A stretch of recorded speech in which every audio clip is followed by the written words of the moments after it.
ഈ സീസണിൽ നിന്ന് എന്ത് പഠിച്ചു എന്ന് ചോദിച്ചാൽ ഏറ്റവും വലിയ പാഠം ബോർഡ് തീരുമാനങ്ങൾ എടുക്കുന്ന ആ ഒരു നടപടിക്രമം. ഞാനൊരു ഉദ്യോഗസ്ഥനാണ്, നമുക്ക് ഈ നടപടിക്രമങ്ങൾ അറിയാമല്ലോ. ബോർഡ് തീരുമാനങ്ങൾ എടുക്കുന്നത് എങ്ങനെയാണെന്ന് ചോദിച്ചാൽ എനിക്ക് വാസ്തവത്തിൽ അത്ഭുതം തോന്നിപ്പോയി. ബോർഡ് കൂടുന്നു, 3 അംഗങ്ങളാണല്ലോ. ബോർഡ് മുറിയിൽ ഞങ്ങൾ 3 പേരും കൂടി ഇരിക്കുന്നു. ബോർഡ് സെക്രട്ടറി എന്നൊരാളുണ്ട്, അതിനകത്തുള്ളൊരു സീനിയർ ഉദ്യോഗസ്ഥനാണ്. അദ്ദേഹത്തിൻ്റെ കയ്യിൽ ഓരോ വിഭാഗങ്ങൾ ഓരോ നോട്ട് എഴുതി കൊടുക്കും, ബോർഡ് നോട്ട്. അപ്പോൾ ഇദ്ദേഹം ഓരോ ഫയലായിട്ടെടുത്ത് നമുക്ക് തരുന്നു. നമ്മൾ വായിച്ച് പഠിക്കാൻ ശ്രമിക്കുന്നു. ബോർഡിൽ ഇരിക്കെ കൊടുക്കാം, ശരി. അങ്ങനെ ഓരോ തീരുമാനം എടുക്കുന്നു, 3 പേരും കൂടെ ഒപ്പിട്ട് കൊടുക്കുന്നു. ഇത് പിന്നീട് മിനിറ്റ്സ് ആയിട്ട് വരണം, അതൊക്കെ ഇപ്പോൾ സ്ട്രിക്റ്റ് ആക്കി.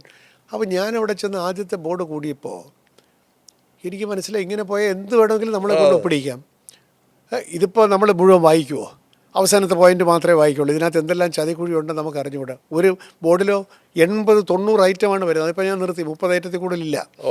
ഞാൻ ഇറക്കിയ ഏറ്റവും പ്രധാനപ്പെട്ട ഓർഡർ എന്താണെന്ന് വെച്ചാൽ ഹൂഎവർ പ്രിസൈഡ്സ് ഡിസൈഡ്സ്, അതാണല്ലോ.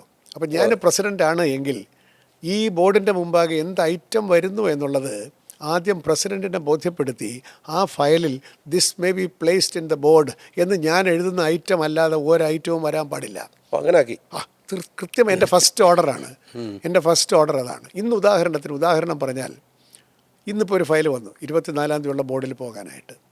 വാജി വാഹനം തിരിച്ചു വാങ്ങണമോ വേണ്ടയോ?